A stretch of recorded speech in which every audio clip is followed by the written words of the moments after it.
This East Coast 4-lane expansion was initially scheduled for completion in 2014, but the project was neck-deep in controversy.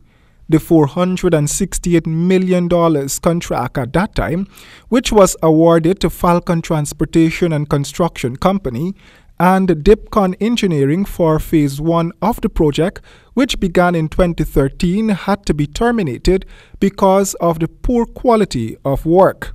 The project, which was a flagship project of the Donald Ramotar administration and was executed during the tenure of former Works Minister Robeson Ben, got no place near to completion.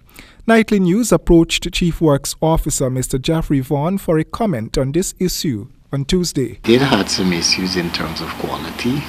As you would have remembered, hope you can return to some of those articles which the ministry had in terms of the issue with the drains during that period when that work was being done.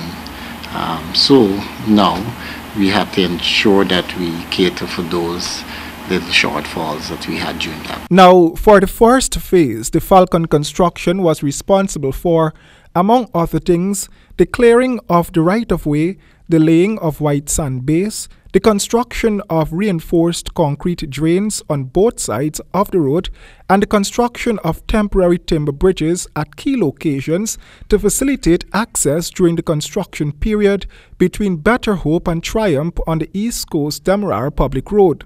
Some of those things never happened, and those that were done were improperly done. Mr. Vaughn was asked how the shoddy works affect current works. What will happen is that you incorporate what you have to do into the current work. So it's not something that is affecting the current work. What will happen is that you will have to consider in terms of your timelines. And those are some of the things we have to make sure that we have built into the contract so that we don't lose time in terms of having to do those remedial works that we're doing. But we're taking all of that into consideration. So far, current works on the road seem to be unscheduled and within the budget, despite the hiccups previously encountered. No additional cost because we had to take all those things into consideration so far. If there are any shortfalls, we'll have to look at contingency, but to date, we're still working within our budget itself. Chinese construction firm China Railway First Group Limited has been awarded the contract to widen the East Coast Demerara Highway.